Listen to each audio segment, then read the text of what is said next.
Dalton Pierce adjusted his work boots as he stepped through Riverside Mall's glass doors, exhaustion settling on his shoulders after another 10-hour shift at Meridian Tech's warehouse. The fluorescent lights buzzed overhead as he checked his phone. His daughter Emma's text had been urgent. "Dad, forgot science project supplies, presentation tomorrow." At 14, Emma rarely asked for help, making her request pressing. The mall buzzed with afternoon activity as Dalton moved purposefully through the crowd.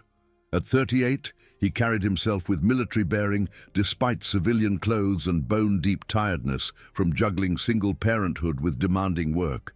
His broad shoulders squared against whatever life might throw next.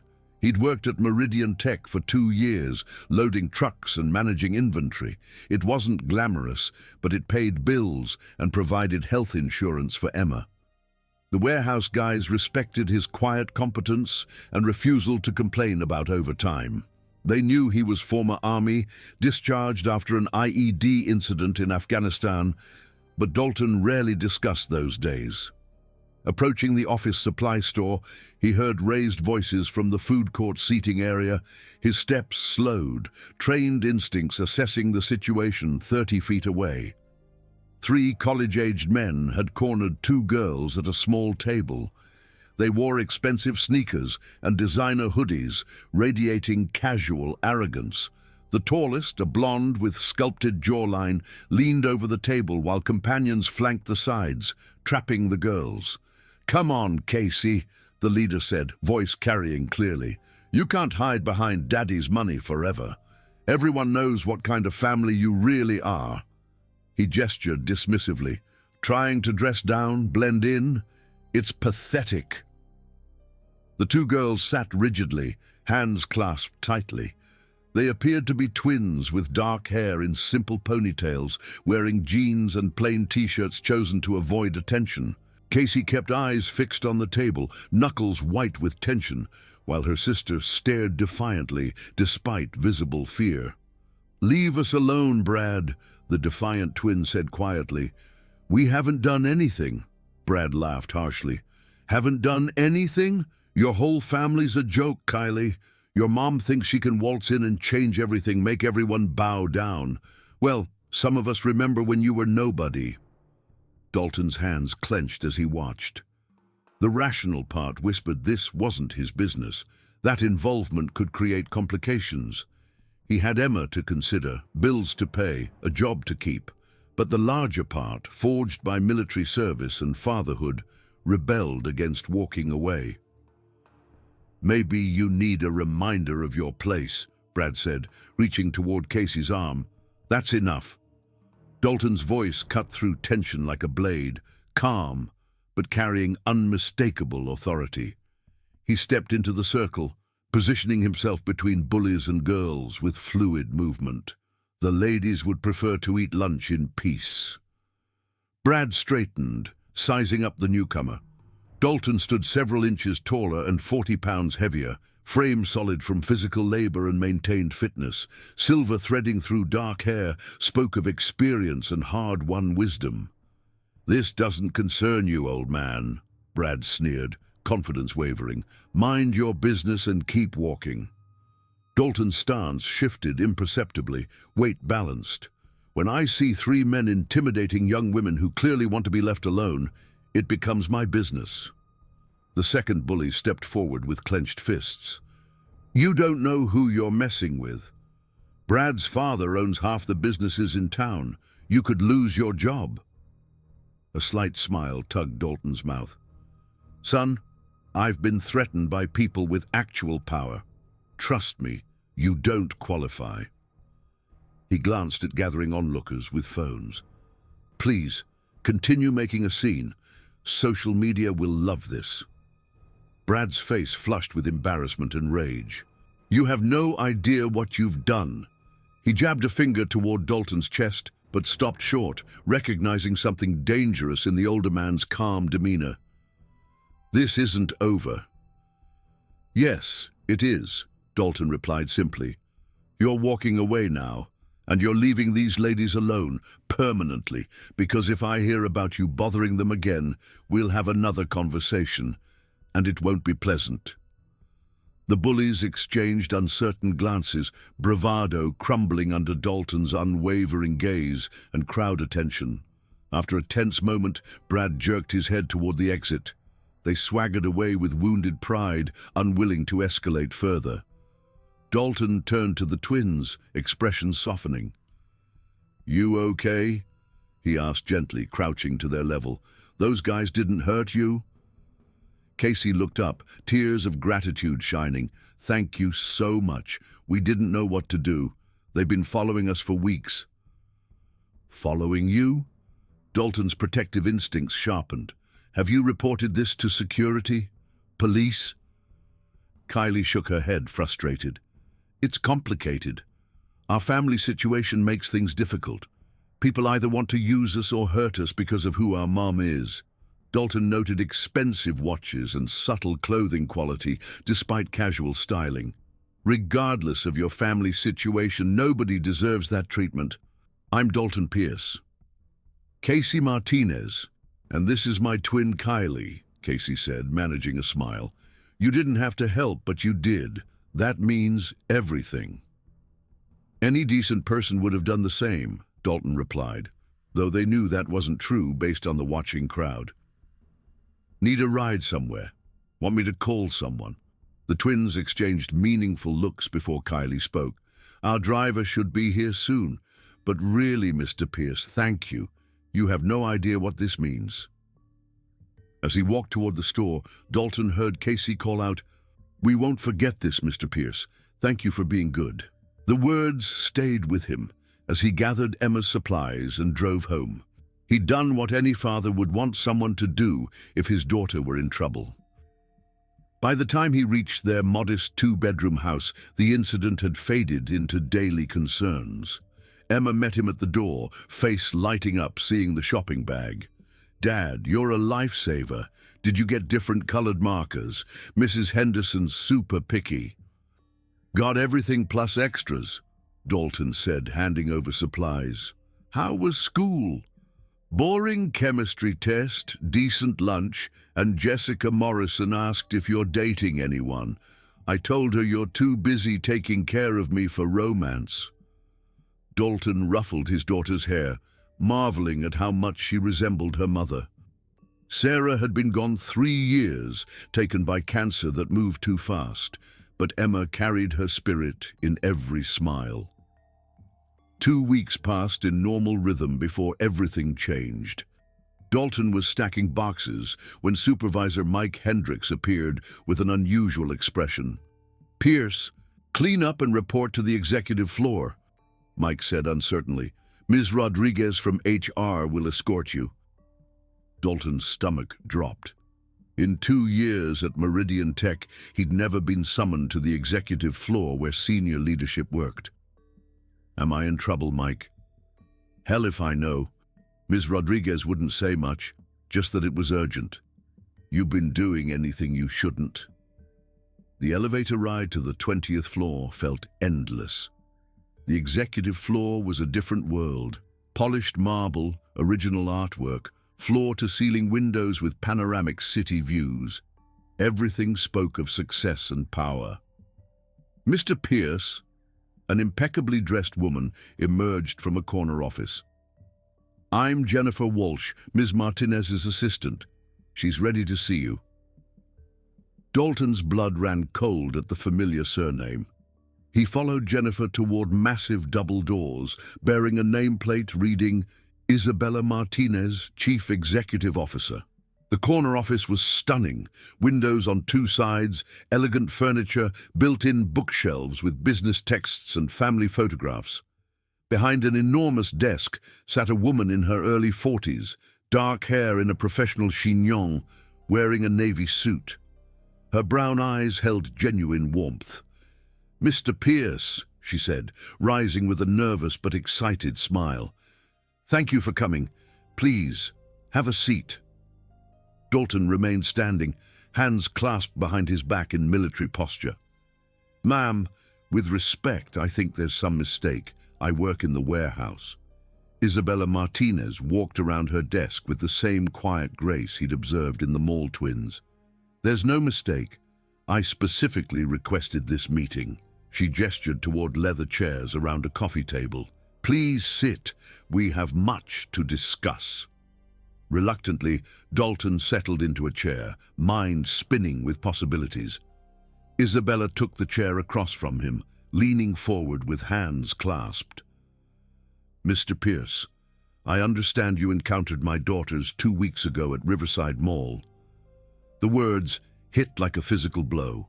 His daughters. The CEO of Meridian Tech was the mother of the twin girls he'd helped. The woman who controlled his livelihood, Emma's security, their entire future. Ma'am, I can explain. There's nothing to explain, Isabella interrupted, voice thick with emotion. Casey and Kylie told me everything. How you stepped in when 3 men were harassing them, how you protected them without knowing who they were, how you ensured their safety before walking away without asking for anything. Her eyes glistened. Do you know what that means to me as a mother? Dalton shifted uncomfortably. I just did what anyone would do. Your daughters were in trouble, and I helped. No big deal. No big deal, Isabella's voice cracked. Mr. Pierce, my daughters have dealt with harassment for months because of my position.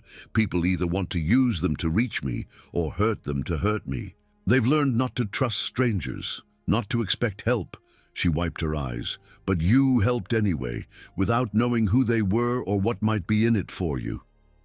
The office door opened, and familiar voices preceded their owners. Casey and Kylie Martinez entered, both breaking into wide smiles seeing Dalton. Mr. Pierce, Casey exclaimed, rushing to hug him despite the formal setting. Mom told us she was meeting with you. We wanted to thank you again. Kylie joined her twin, earlier defiance replaced by warmth. Those guys haven't bothered us since the mall. Word got around campus that someone stood up to Brad Harrison's crew. After the twins left, Isabella turned back with renewed intensity. Mr. Pierce, I've researched your background. Army veteran honorably discharged after injury in Afghanistan. Single father raising a teenage daughter after losing your wife to cancer. Working multiple jobs until finding full-time work here. Dalton's jaw tightened. Ma'am, if this is leading to charity, I need to stop you. I don't take handouts. This isn't charity, Isabella said firmly. This is recognition. I run a technology consulting firm specializing in security solutions for Fortune 500 companies. We design systems protecting against corporate espionage, cyber attacks, physical threats. She leaned forward, executive authority evident. What I need is someone to head our personal security division, someone with military experience, unquestionable integrity, and judgment to make split-second decisions protecting what matters most. Dalton's mouth went dry. I don't understand what you're suggesting. I'm suggesting that a man who risks confrontation with strangers to protect 2 young women he's never met might be exactly who I need watching over my family and business interests. Isabella walked to her desk, returning with a manila folder. I'm offering you Director of Personal Security for Martinez Holdings. Significant salary increase, comprehensive benefits, advancement opportunities that don't exist in the warehouse. The folder felt heavy as Dalton stared at papers inside. The salary figure made his head spin, more money than he'd ever imagined, enough for Emma's college and their security. Why me? He asked quietly. You could hire professional firms, ex-FBI agents, people with credentials I don't have. Isabella returned to her chair, expression serious but kind. Because credentials can't teach someone to risk themselves for strangers. Experience can't create the moral compass that made you step in when my daughters needed help. I've employed plenty of security professionals. Most see threats and assets, not people. But you saw 2 young women in trouble and acted to protect them, knowing it could cost you personally. I need time to think. Dalton said finally. "This is a lot to process." "Of course. But understand something, Mr. Pierce. This offer isn't about what you did for my daughters, though I'll never forget that. It's about who you are, the kind of man who would do that. That's who I need in this position." That evening, Dalton sat across from Emma at their kitchen table, the folder between them like a bridge to an uncertain future. He'd explained everything: the mall incident, discovering the twins' connection, the incredible offer. "Dad, this is amazing." Emma's eyes sparkled, flipping through paperwork. "Look at this salary. We could get a bigger house, maybe one of those places on Riverside Heights I mentioned." "Hold on, sweetheart," Dalton cautioned.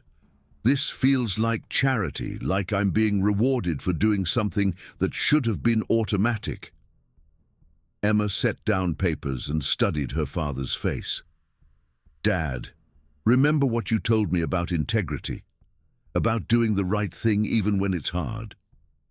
"Of course. Maybe accepting this job is the right thing too. Not for you, but for me." Emma's voice carried surprising maturity. "I know you worry about paying for college, giving me opportunities you didn't have. Maybe this is how you do that. But what if I'm not qualified? What if I mess up and embarrass myself? Or worse, put someone in danger?" Emma reached across to squeeze his hand, the gesture so reminiscent of her mother that Dalton's chest tightened. "Dad, you protected strangers because it was right. You served your country. You've raised me alone for 3 years and done pretty well." She grinned. "I think you can handle keeping executives safe." 2 days later, Dalton found himself back on the executive floor, wearing his best suit and carrying a signed contract. Isabella Martinez greeted him with the same warm smile, but now she was officially his boss. "Welcome to the team, Dalton," she said, shaking his hand firmly. "I have a feeling this will work out very well for everyone." The first weeks were a whirlwind of training and adjustment to entirely different corporate culture. Dalton learned threat assessment, executive protection protocols, and Meridian Tech's complex security needs. He worked closely with Isabella's existing team, earning respect through quiet competence and willingness to learn. The hardest part wasn't the job, but navigating changed relationships with former warehouse colleagues. Some were genuinely happy for his success, but others harbored resentment about his sudden elevation. Dalton threw himself into work with determination to prove his worth beyond doubt. His efforts paid off when innovative security protocols helped Meridian Tech land its largest contract ever, a comprehensive security overhaul for a multinational corporation. "This contract will double our revenue over 3 years," Isabella announced to senior staff. None of it would have been possible without Dalton's revolutionary protocols and his team's flawless execution. The professional validation felt incredible, but the personal milestone truly mattered. Emma had been accepted to Stanford's early admission program with partial scholarship, her grades and achievements earning recognition from one of the country's top universities. "Dad, I got in!" Emma burst through their door, waving an envelope, face radiant. "Stanford wants me, and look at this scholarship." Dalton swept his daughter into a bear hug, spinning her around their small living room as tears of pride streamed down his face. "I'm so proud of you, sweetheart. Your mom would be over the moon." "I couldn't have done it without you," Emma said, eyes glistening.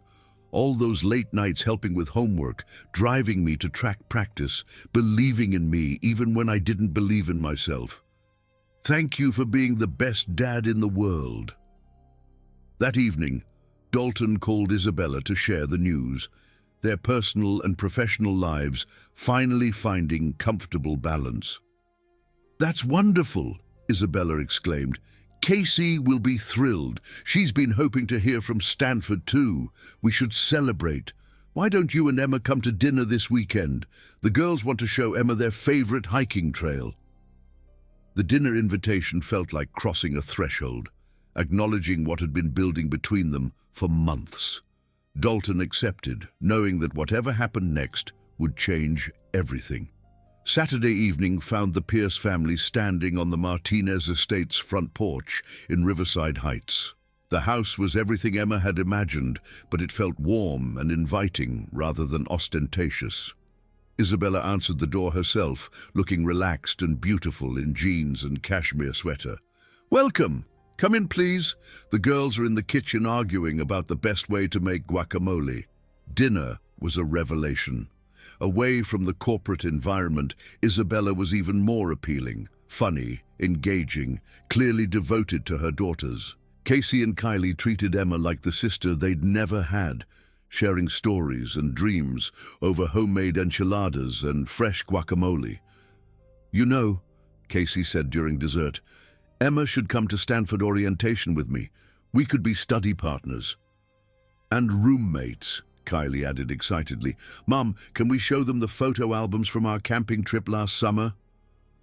As the evening progressed, Dalton found himself relaxing in ways he hadn't in years. The conversation flowed naturally between parents and teenagers, touching on everything from college plans to favorite movies to embarrassing childhood stories.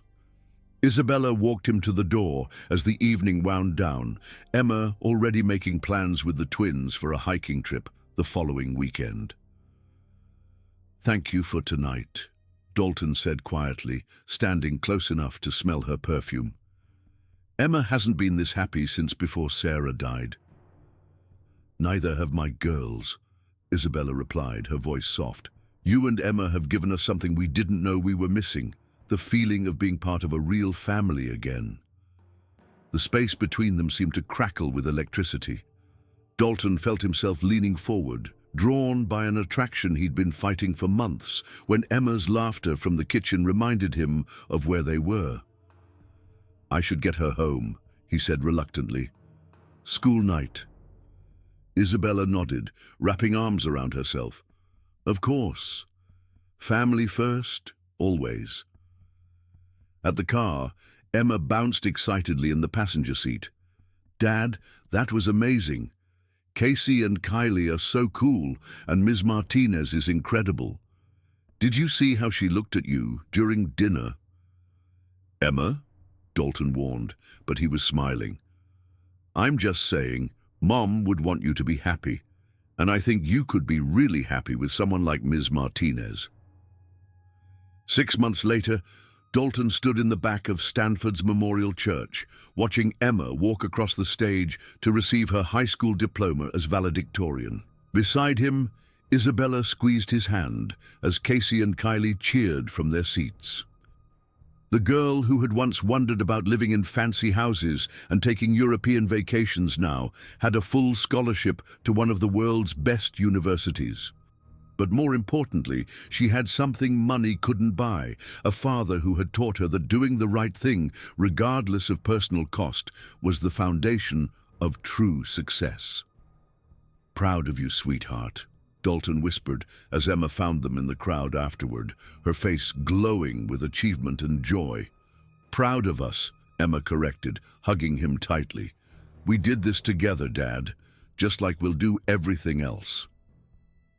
As they walked out into the California sunshine, surrounded by the extended family they'd found in the most unexpected way, Dalton reflected on how one moment of moral courage had transformed not just his life, but the lives of everyone he loved.